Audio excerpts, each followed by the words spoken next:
Whātala whātu I le nei fwoi vaenga o tala whau. O le tala mua, o lea o le ofisor soani le malo New Zealand. I le wha penga ina le lei o malo le neito wha pe ai ma le Pasifika. Ina I tala whengai ma le vesui inga o taua ma vevesi o le nei vai taimi.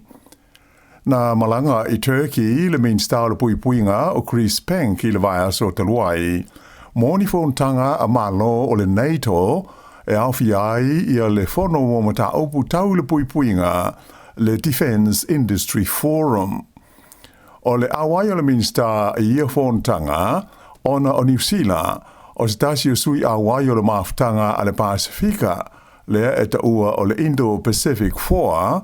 po o tunu e whaia o lo o whaipaanga ma le NATO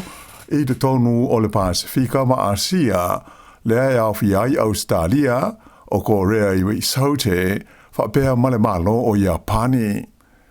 Na whailo hai le fontanga le langolongo ina e New Zealand o le ngā lulu e wherangolongo mai I le vāo sui awai o le Indo-Pacific Foa ma tunu o le NATO I mata upu tau I a upenga ma te konolosi ia ua whao ngā ina I le ngausinga o a upenga o taua.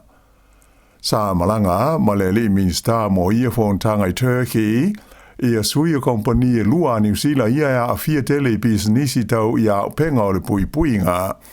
O ia kompani o le Starboard Maritime Intelligence ma le kompani e fausia masini whelelei ia ta ua o drones e whaingoina o le Sāmoa Aerospace. Na whaalia le minsta o ia kompani e lua e tele ni ngā ruenga o ngā o lo la whatino ina I le teiminei mo le matanga ruenga le puinga New Zealand le Ministry of Defence. O le Sāmoa Aerospace o lo o la tau fausia I nisi o drones ia o lo o whaonga e le fita le malo I Ukraine. Mai o lo ofisor sani foi I le atina ina o ni drones mo valele helicopters a le malo o Peretania tele. Ai o tekonolosi a le company o le Starboard Maritime Intelligence o lo o whaonga ina le teiminei e pui ai I o waia la popoa po cables tau wheso o te inga ia o lo o whaata oto I le alititai o le Sami. E whaia le whaata I te inga o le mea tau o luma mao saina I le Pasifika I le asonga fuateruai ai o lo whaanga solo ia fontanga nei ma lo le NATO ma le Pasifika I Turkey. Mai Austasi leo mata upu sailonga na langa ai manatu whaalia o usu ngā whono sa awai. Ta ua mai lai Chris Bank sa ia whaaleo ina ia whono le tu mau o le langolongo sua le malo New Zealand o mata upu tau le tu la whono whaale vāo ma lo. Mai ia whaamawhainai le tele o a whaina e whea ngai pēr ma New Zealand ona o taua ma vevesi ia o lo o tūla I mai I sa sae tūru tonu I le teimi nei. O le pola sto nai lea na toe tu wai New Zealand le palemia o le malo initia Narendra Modi o le unwa I palemia lea o le nei atunuu ua malanga asia si mai I New Zealand I le tonu o le fase furu tausanga ua tua nai. A o iai Modi I Aukilani mo le asoetasi sa o la ua faa I loa mai ai fala o I tele fatasi ma le palemia o New Zealand tu I sinave maulu matotua Christopher Luxon le si ti ai lea o le vāwhea alo ai o malo I lua lea ua ave nei ma whainga whaapaanga au tu strategic partnership e au fiai le wha moe mo le whaalua ina o la whai o loa tau fe whaatau inga I le vā o tunu o e lua ma le whaaloloto ina ai o la so tanga tau I le puinga. Sa ilonga o na whaatungulia le Spark Arena I Aukilani I tangata initia ua na nofo ma whaamautu I New Zealand sa whaatasi atu I le fia wheiloa ai ma whaailoa la tau langalango ina o le li palemia o le malo tele o initia. Le tunu o e o pito I toa tele le whaitau au whai ono tangata I le lalolangi a toa. Mai o le malo te makalasi o pito I te lea o le lalolangi. E lana saunonga whaawetai I le malo New Zealand I le ngangana Hindi e whaalua o na ta uai na Narendra Modi e whapea o lea ua I oe le malo New Zealand I se vai ngā tupe o atu I le lua se fulu piliona Tala o le a inivesi ini ati na ai tu tonu o initia i le 15 tausanga o lumana inai. Mai a whaali ai, e le tau o na afia le malo New Zealand i le whaatupula ia leo le ati na e o le malo o initia. Pei taila o le mata upu e le o talia le lei le taitai o le lei by a Chris Hipkins, ai whape ai le taitai o le New Zealand First i a wawasa manai o Winston Peters. Whaalia mai e Chris Hipkins i lau whaasara lau, e taua le whainga paanga au tū i le wāo malo i lua, ai pei tai e iaia a fianga pe a whai o le a le mawhai e New Zealand o na whaatino la na pito la au, e pei o na mali lie iai i le whengainga i le wā o malo i lua. E le ia wai le minsta o le vai whafo i sao ni ngā wha le malo mo le pāle mia o initia, ona o loo malanga o ia i Singapore, whaapea mai a pani. Ai pei ona sila fia, e le langolango ina le taitai o le New Zealand First, ia le whengainga tau i whaatau o inga, i le wāo New Zealand ma initia, ona o nisi o aia inga o le whengainga, e te e iai lana pāti. Na whisiringia ia le li pāle mia, i le mata upule nei, e tūsa o le luas fulu piriona Tala, moni ati na e fia whaatino i le tonu o initia, aina ta wai e Christopher Luxon, o le winga o le mata upulea, o se ioenga e ati na e ai ma whaailoa i a mea tau inivesi i le tonu o initia, ai whaapea ai foi ma New Zealand.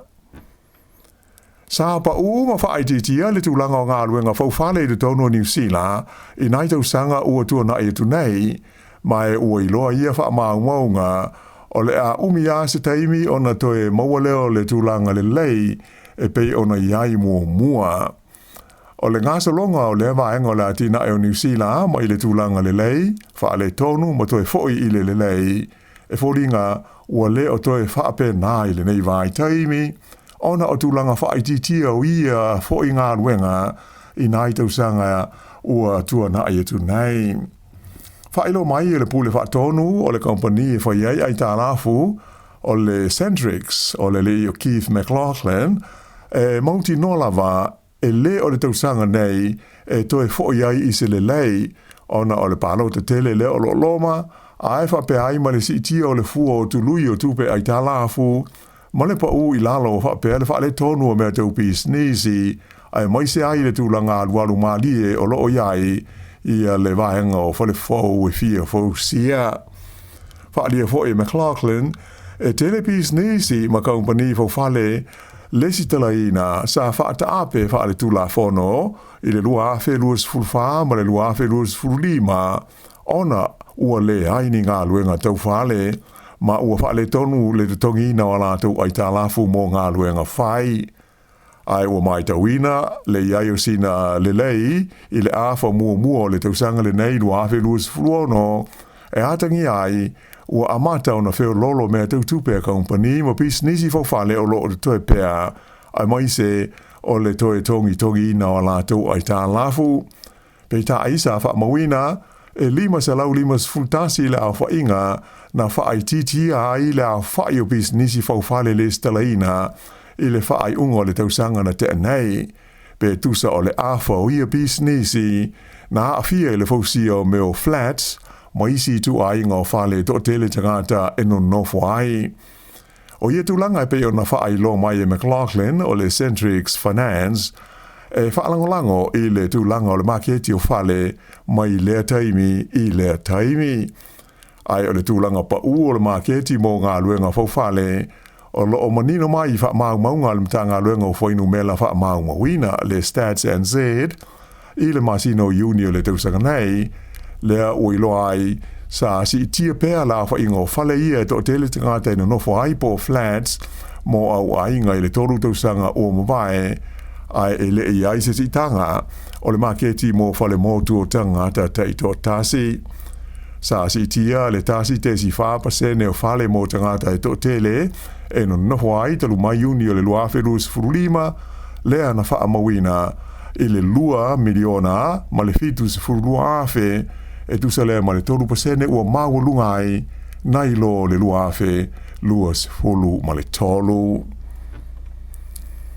O amata ona ngā lulu i le taimi nei, te ngāta lutele a whape ai ma le au whai businessi i le nuu o Wairoa, i le tau wha mama ina o mea ina wha lenga ina, i lea fwoi vaenga o le tunu ona o ta whenga malolonga mamafa, i le vai aso o mamae. E tu se furu whaala a wha inga o whale o te ngāta i lea ai, ua ave i ai le stika lanu sama, ona o a whaina i le taimi na pā ai le vaitafe i le pōle stofi taluai, ma lo fia ai i ta whenga ma lo longa. E au fia ai i whale nei le businessi e ta ua o le The Library, o stasi o le whaitau fia se lau o whale i Wairoa, ia sa awha aina isi fo i lo longa ma ta whenga ma mawha, i le tausanga i luafe lua se furu wha. Wha airo mai el te maita i pude o le businessi a Diane Downey, e ui ina wheo lolo ta whenga nei pe a whaatusa i le luafe lua se furu wha, ai fai tau fia a fe tā lale tau o mea tau tino ua whaatama i ai. Mai o le a umi fo i taimi e tau toe whaalele i ai ia whaale tonu. E tu sa mo le 2 centimeter o le palapala sa aufiti ai le foloa o lea whale whai ngā luenga. Mai na whesoa soani i ai le vaenga o mūma whaale whaale whaafusei i le tau whaamamaina ma le fufuruina o taota mai ta whenga na lo fia ai. E silia i le miliona tā la le tau a whai o loa ngāosi le business le nei na whaalenga ina i lo longa ma tā whenga o le lua awhe lua se fulu wha. Stasi fo i o te ngata matua i lea pitonuu te le tausanga o nofwai i Wairoa o whaiala na whai unga o le a whaatau eselo na whale ua ia le la male a fia so i tā whenga ma lo longa ma mawha. Whairo mai le pule nu o Wairoa o Greg Little o le taimi nei, ua tau mawhai te ngata uma a tau aima businessi, e wha ma tau e wha le leia mea ia na wha leanga i nei le vai aso taluai, mai o wha moe le li pule nuu, o le a ia siatu i whale uma ia o lo i aile stika sama i le so. Na ia ta ua o lo o te toe pea ia se vai ngā tupe, mai le tupe viso soani le pule nuu, mai i lo longa taluai, a tonu le ama waise soani mo a inga ma business ia o ilonga na whaina i ta whenga i le vai aso o mawai. E le ngata i lea, ai ua whanga solo fo i le sia ki ina le lei o awala ia sa whaalenga ina e fua ai le toe whaalela ia i se taimi o lo o lumana i nei. O se company Australia e whaamautu i le ai o Perth le ua whaia sa lātou tālu sanga mo le fia whaia ni a lātou sā ili ilinga, mo le suau whapea mo le kesi i ngā tei whale o le tū malo Taranaki i le vaenga e whaingoa ina o le Taranaki Basin. O le company ingo o le Taranaki Energy, o se la o le company Australia le nei e whaingoa ina o le Pan-Continental Energy, le ua whaia la lātou tālu sanga, mo se pe mita e whaia ni a lātou sā ili ilinga, i le ngātei whale o Taranaki. O lona lima i leo tālusanga moni pe mita e whaiaini suenga moni minerale i ngātei whale o New Zealand, tāluana toe de Tala e le mālo i le sā iai i le whainga o ni tu a inga o sā ili ilinga whapea. O le te leo le o ngā sami o lo au fia i le tālusanga le nei, e tusa ma le iwa afe, iwa se laufi tu lua ma le afa kilomita whaatāwha whaa. Le o lo masalumia o ina te le ai minerale o lo o iai ai ele imwhai una maua ma whaao ngā ina. E o mai la i le teimi nei ele iai ia se whainga e po o se whaatangana o maua mo le elina o le ngate whale i le sami e pei ona iai ma te tala ai e le malo le sā e pei ona iai mua i le sā ili ngā o ni minerale.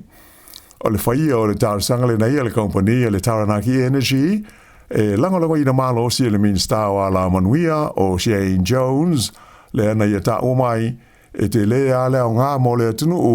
o sa ili linga whapenei, ai mai se mo le sa ili o nisi malo si anga whau o le swau o malekesi. O le aso valu o Oktoba, e whaamuta aia vanoa mo tārsanga mai nisi company,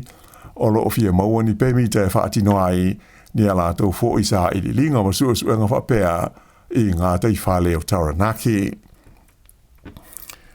O New Zealand sa pito I tele ni wha le tonu I le wha tupula ia o le fua o te tongi o tangata whai ngā luenga na mai tau inai I nai tau sanga ua mawai atu nei pe a wha au popo iai ma le siti o le tau o loa po o le inflation. O lo atangia le tu langa I le lipoti au pito la tamai nei le wha po tonga atu nu o le lei ma malo losi la la tau ati nai le ta ua o le OECD le sa wha lau I tele le vai aso ua mawai. O le lipoti sa whaawasenga I nai le tūlanga o ngā luenga a toa matatongi o tangata whai ngā luenga I atunu SS le lau langi. Na whaali ai e lau whaasara lau o Australia o loo iai se tūlanga leanga e tusai o le lipoti le OECD. Peita aina ta ua e sili atu na whaale tonu New Zealand pe a whaatusa tusa atunu e lua. O loo manino mai le lipoti o New Zealand e o pito I leanga le tuputupua ai o te tongi o ana ngā ruenga whai I le tonu o le 5 tausanga ua tuana I atu nei pe a uma o na tuu iai le siti o le tau o loa po o le inflation na I loa nisi atu nuu uma o le OECD. E na o New Zealand fo ima Australia atu nuu o lea whalapo tonga o loo ilonga o nā whai nai ma whale tonu le siti o le tongi o ngā ruenga ona o le whaafitau li au tūlea iai o le tau ngata, o le tau o le soifuanga, I atu nuu I le teimi nei. E ono tesi ma le whaapasene o loo mau la loai le fua o le sitanga o le tongi o ngā luenga New Zealand, na I lo le tūlanga ma le fua whaara tau o le tongi sa iai I le tausanga I lua awhi lua sa fultasi. O loo wha mawhaina mai fo I le lipoti, na pa upea I lalo I le fua whaara tausanga o le tongi au pito I maa lalo po le minimum wage, pe ona wha mawina I le masina o a perila, mo tunu o se fulmalitasi e awhi ai New Zealand o Australia wha pea Amerika ma Kanata. Pe tai e manatu la wata mamai mata upu taule te mau ainga, e ui ina o se tūlanga lei wa wha ailo mai mo New Zealand, ai o le fua po o le whainga sa wha ngā ina I le lipoti e ta ua o le LCI, le Labour Cost Index, o le fua e wha ngai kompani ma te ngata e ona ngā ruenga e te tongi ai se vaenga o la tō ngā ruenga. Ia mai ai wha pea e le whitaui le wha ngai ina I le tūlanga ma le ripoti pe ona wha ailo mai. I le lalolangi whafo ripoti mai le toe mamafa o se whainga sa wha ngai nai pulu wha tonu alu mamao. I le wā leo le United States ma Iran fa pea ma mea tau fe avea I drones. Ta o mai leo se ia Iran o no whanga o lo wha mautu I ai fita Amerika I le tonu o te nuu o le whangaloa o Persia. Ma wha ilo mai ai le malo Iran e wha pea o le o la tau to e tāpunia nei I le vai nuu o Hormuz mo fe balanga inga masani o waa o loa le laulangi.